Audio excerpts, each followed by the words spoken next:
Wait. Okay. Okay, so we use all the microphones. It is 8:13, and it is our only time we've ever done this show. Congratulations. Okay, the panel's not in here. We're only using 3 mics right now. But it was a long discussion. I know. On our third mic this morning, a friend of the show and a good friend to us, Mr. Joey Durel. Good morning. How are you? I'm good. So what on earth could be on your mind? Nothing. Really, nothing. It's a next really next Little League baseball game, maybe? Yes. I thought it was so funny. I was on the phone with Joey a couple days ago, and the Cran kids must have gotten home from school. While I was on the phone, they were so excited talking. He was like, I'm coming. I'm hi. coming. How was your day? It was Hi, good. kids. Yeah. I'll be there in a second. That's so awesome. We have, in all these discussions that we have been having, it's sort of crazy. Another one has popped up here that's kind of fallen on the desk of the council and the mayor-president's desk involving the library. I won't ask you to necessarily comment on that if you don't want to, but, the perspective is everything. From someone who has sat in that chair, in those council meetings, in the office, you have a lot of experience in a lot of these conversations we're talking about. Most obviously, this talk of a separate council, what people love to dumb down and call deconsolidation, but it's not really that. We're not consolidated. We're not consolidated at this point. You can't deconsolidate something that's not consolidated. What are your thoughts overall? Well, I mean, it's something we started talking about years ago. This is not a sudden conversation. I've heard people talk about why is this happening so fast? Well, it's been going on for, having this conversation for 6 or 8 years. And the fact that it's coming to a head, at some point it's got to come to a head. And, people need to pay attention. And they needed to pay attention for the last 6 or 8 years. But it's something, for me, it kind of starts and stops with the fact that that Lafayette may be maybe the only city in America that has no way to self-determine its governance. And that, in America, to me, is outrageous. Now, that is enough for me right there. Yeah. The rest of it are the gnats on the elephant. But the fact that Lafayette and how it governs itself will be voted on by people in 5 other cities and other people who don't live here reminds me very much of the discussion about San Francisco and Baltimore, where they will have non-citizens voting in their elections. Because you won't have interest necessarily. In a very conservative community, we are outraged by the fact that they might let non-citizens vote in local elections in San Francisco, but we've been doing that since 1996. So, maybe it's not such a big deal. But to me, it is. I mean, I think it's outrageous that they would let non-citizens vote. But we've been doing it since 1996. The topic of the census comes up often, too. Maybe we should know. Should we know the 2020 numbers before we make this decision? 99.99999% of America governs itself the way we're talking about going to. We're the unusual ones. No matter what their population is. No matter what their population is. And you know what? Great. It is Great tweaked. point. It is tweaked every census. The census has, to me, very little to do with this conversation. I've heard conversations about Lafayette's going to be the less than 50%. That's not true. Lafayette's about 53%, and it's been 53, 54% for years. So, when I hear people, 50% of the people that are moving into this community, 50% of them are moving into the city of Lafayette.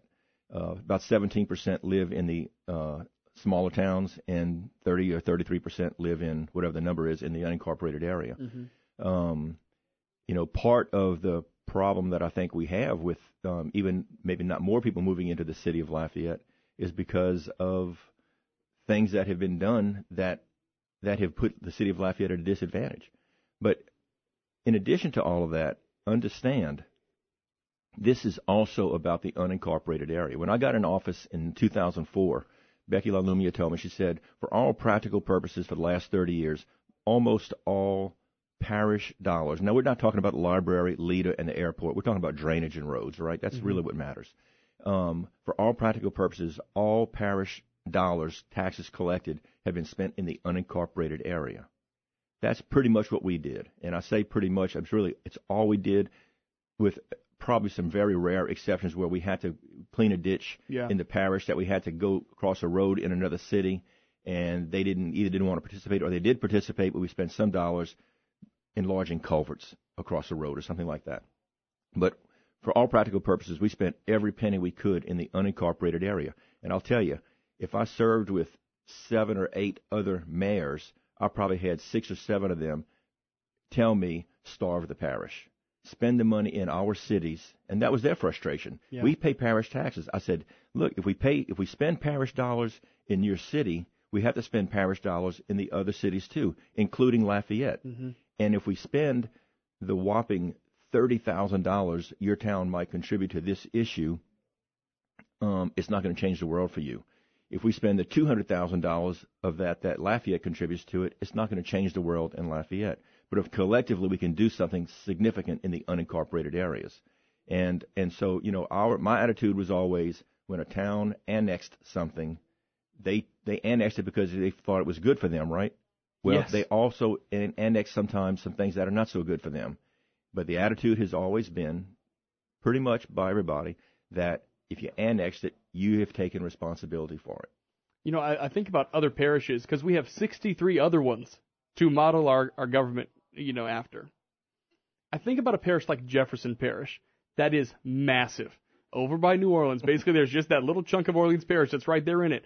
But you're talking about people from the airport and people down in Plaquemines Parish. I'm sorry, further down, not Plaquemines Parish, that's a different parish. But, all the way down. 2 different people, 2 different walks of life. You're not even crossing each other on a road. It's just No, massive. That's right. And, and the thing is, this was all about kumbaya, right? We're all in this together. Well, we have a slight model, a pretty decent model right next to us in Baton Rouge, East Baton Rouge Parish. They've created 2 new cities since the 1940s. They're trying to create another city right now. It has not brought them together, and that's one of my frustrations as the mayor president is that it fosters mistrust. I know I was viewed as a city guy because so much of what we did was with the city, primarily because we had no money to do anything in the parish to speak of. Yeah. And for me it wasn't that difficult to change hats because the ordinances were always very clearly either a city ordinance based on either boundaries or taxes, or they were a parish ordinance. And so it wasn't that difficult. But the problem is, what fosters the mistrust is the fact that some people don't think you should be able to change hats. We had a subdivision very well spoken of in the media that had horrible water problems, and I met with the people over there and I tried to explain to them, I wish I could help you as the parish president. The problem is, the parish president, I don't have a water system. As the mayor of Lafayette, my water system, we can connect the water. We got it resolved by Water District South or North or whatever, and LUS supplies much of that water.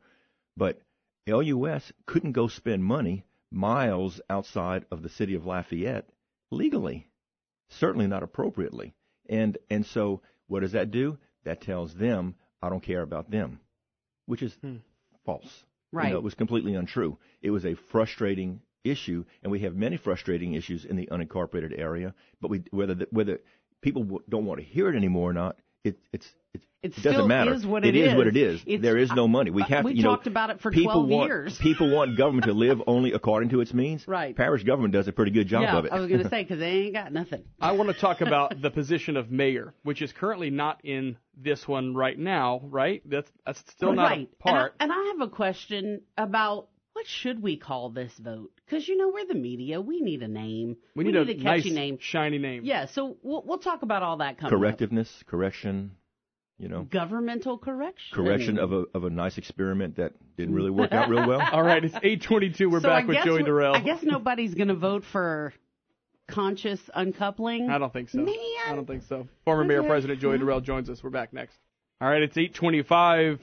We are trying to rebrand the deconsolidation vote here on Acadiana's Morning News. We need a name. It's you know what, and I think you hit it right with correction. But people are going to see correction on a ballot and they're going to think it's jail. So well,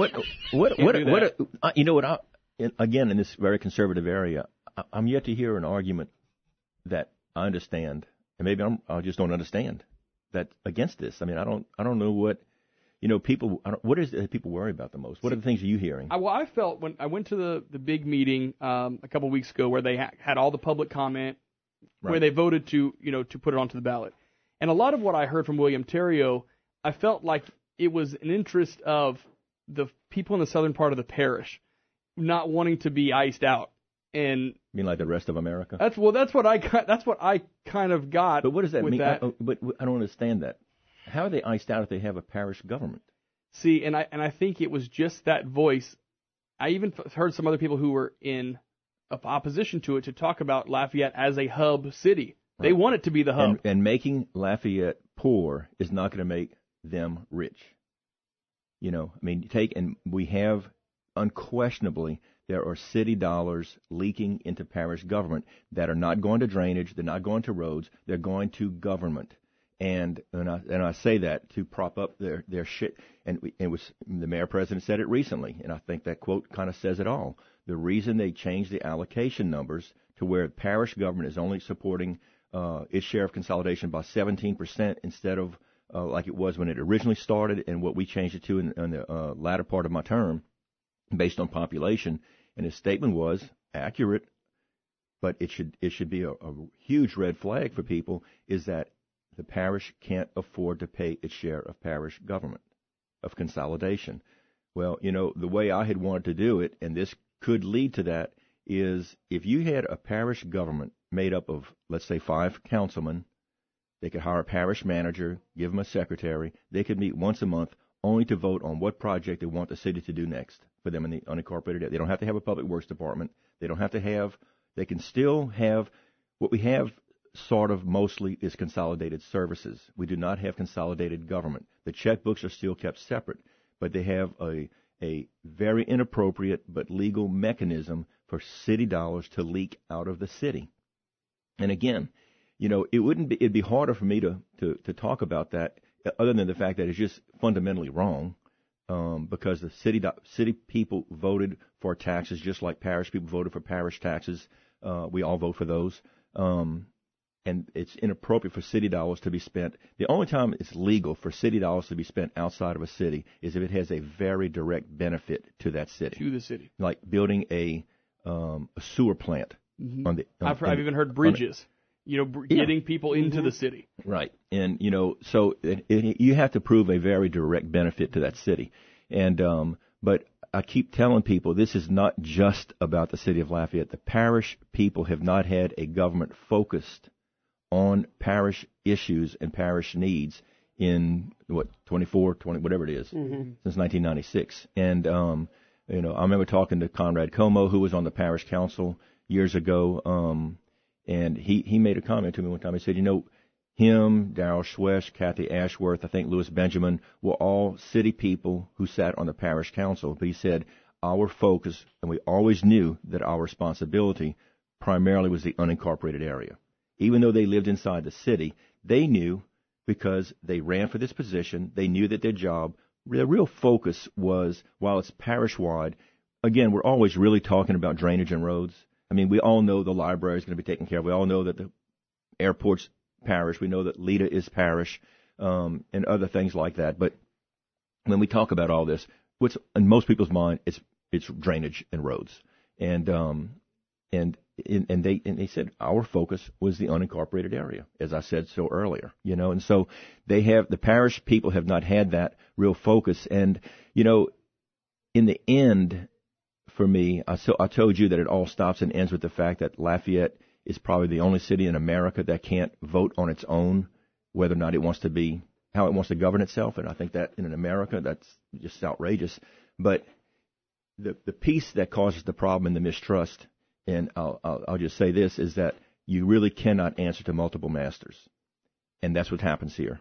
And it puts the elected officials in a very uncomfortable positions. And I will tell you, the slap in the face for me came when I was sending a letter in the well-known battle of annexation between us and Broussard. I was sending a letter. There's some issues going on in an area of the parish where there was going to be some annexations done without people kind of knowing about it. And when I was told what was going on, I sent a letter to all the people in that area, in the unincorporated area, to say, you may be getting annexed without your knowledge, and you need to understand it needs to be your choice, not the government's choice, not the politician's choice. And you should have the choice whether or not you annex into Broussard, Youngsville, Lafayette, or not at all. And I went to the councilman who represented that area, and I said, look, this is mostly going to your district. Mm-hmm. I'm sending this letter just to inform people. You want to sign the letter and be a part of it? Oh no, I can't do that because I represent Youngsville, a piece of Youngsville. I represent a piece of Broussard. I represent a piece of Lafayette. Yeah. And I said, that's the problem. He can't take a leadership position and understand annexation for Lafayette. He has no jurisdiction in Broussard. He has no jurisdiction in Youngsville as a councilman. He represents them, but he has no jurisdiction. And we can't do anything in those towns without, but he does represent in this quote-unquote consolidated sort of issue we have, the city of Lafayette, where he does have jurisdiction, and he wouldn't take a position. And I don't blame him necessarily because, if you're not willing to lead in a position of leadership, then, don't. But he was answering to multiple masters. And so he didn't want to do anything. And that was one of the first light bulbs that went off for me and said, that's a problem with this government. It fosters mistrust.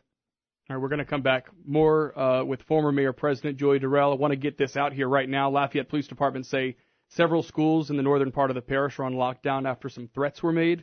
They're not saying exactly which schools are on lockdown, but several people have called in and reported this to police and to other media stations as well. Okay. We will work to investigate this right now. It looks like it was just initiated as a precaution as police investigate the credibility of the threats. We're going to be back with more Acadiana's Morning News and former Mayor President Joey Durel after this. 8:38 now at News Talk 96.5 KPEL. We're joined by former Lafayette Mayor President Joey Durel. You said you did wear both of those hats, and a lot of the things you had to deal with, was back and forth. Right. Parish, city. Right. With this new form of government, it's not in the current ordinance, but a lot of people in Lafayette feel like they want a mayor too. And that can happen one day. And that could happen one day. But right now, for that to be decided, you would have people in 5 other cities and outside of the city of Lafayette making a decision on Lafayette having a mayor. So it really needs to be amongst the Lafayette voters. You need to have a city council who makes a decision on whether or not they want a mayor. And that can be a campaign issue. And people can, if the people, once this happens, when they start running for the council, if it passes and you have 2 councils, then the people can make that a campaign issue for them. And if the people running for the council hear enough people say, we want a mayor or we want a parish president or whatever, that can be, it's called an amendment. It's easy. It's really not that difficult. And it happens all the time. You talked about the kind of main points of this, but then there are lots of little gnats around, just that's a little other That's processes. right. I keep telling people, I hear people, we've got an elephant charging at us, and people keep focusing on the gnats. And, I haven't heard of one of the gnats yet that is deal breaker. One of the ones we were talking off, I was saying, the people that worry about the fact that now the council can run for council again. Well, it's constitutional. It's all over America. And, if a guy who's representing, and anybody, if you have somebody on a city council today, and before consolidation, he also lives in the parish. Yes. So when he was term limited off of the city council, he could run for parish or the parish council. And guess what? The school districts mimic the exact same districts as what we have now. So they could run for the school districts. Wow. And they could run for the legislature. So does that mean they're not term limited? Yeah. So the fact that they can't run for the exact same job again is what term limits was all about. It doesn't say you can never run for another office. Yeah. And it was funny because when we started talking about term limits, it's like so much of what we do is reporting what people say. Right. And here's what people say, and here's what people did. And we saw the amendments they weren't official amendments. I think they were just changes to the ordinance about term limits and everything. And I was trying to make sure I wasn't just being cynical with myself, but it sort of seems like even though they agreed to that and it's part of the ordinance, that could totally be challenged in court. Sure. And so was it? Yeah. It's only as good as the paper it's written on. The bottom line is you fix something that is broken right now. And if a councilman who is on the city parish council now, even if he ran for the parish council in a new form of government, if his district elects him, where's the disaster in this? Because you still have representation. People elect him. What if he runs and nobody else runs? That means nobody wanted the job. Yeah. How is that not? I don't understand the big fear in that. You still are electing a citizen who pays taxes in your area. You know, another one I've heard related to that comment is, well, who's going to represent us with LUS? Anybody who pays an LUS rate is representing you. You know, it's not where you live. Mm-hmm. Representation in America is based on where you pay taxes, and they want tax-paying people in your area to represent you. Yeah. Well, you can live in the unincorporated area of Lafayette and South Lafayette. Well, the representative who's from the north side of Lafayette is paying the same rate you are, mm-hmm. and that's what representation is based on. So it doesn't matter where you live as it relates to LUS. It matters who's paying the rates, and everybody pays the same rate. So you are represented by the city council as it relates to LUS, even if you're not inside the city, because you're still paying the same rate. Yeah. At the end of the big council meeting where the vote happened, one of the things after the vote happened, Councilmember Kevin Knockham made a lot of good points in saying this does not fix the money problem in unincorporated Lafayette. And that's my favorite statement. This doesn't fix it. Evidently, neither did consolidation. As we're seeing all these years later. Here we are. So that's the point. This was all about fixing that. It didn't fix it. So when people say undoing this doesn't fix anything, well, doing it didn't fix anything. You know? So let's not be like Baton Rouge. Baton Rouge, when I first started talking about undoing what we have here, there were articles being written in Baton Rouge about the anger and the frustration, and they did this in the 1940s, and they're still. And again, like I said, they've had 2 new cities, a 3rd city I think on the way. They're at least trying. It hasn't accomplished what they thought it would accomplish. It's more divisive than it is. I think more than it does bring people together. So do you think that waiting on things and waiting for the 2020 census, I don't get it. Waiting for better, is it kind of kicking the can down the road for the same problems? No doubt about it. Whether we had consolidation or not, you can have a 2020 census and you can adjust district lines. Any chance we see Joey Durel in an elected office let me think representing us? No, the answer's no. All right, well, I just had to get that in there. I enjoyed my 12 years. I hope we'll know when I'm in a wheelchair in a nursing home. We'll know if any of that made any difference. But I feel like we did some things that can make a difference in, as I always said, steering the ship into a different direction. But I've done my time, and I'm enjoying where I'm at now. I've done my time. Being a grandpa and everything else. That's great. Yep. All right. He's number 1 in the hearts of his grandchildren. That's number 2. Number 2. Oh, well. Sorry. Yeah, they like Mommy better. I was going to say, Miss Lynn, who doesn't? All right. Former Lafayette Mayor President Joey Durel's been joining us. Appreciate your time as always. Thank you. Great insight. And don't turn your phone off, because we will probably have more questions from someone who's been there, done that. I've got to go home and get my phone first. Yeah, go get your phone. We won't call you. We won't call you this morning, but in the future. In the future. It's 8:45. We're back after this.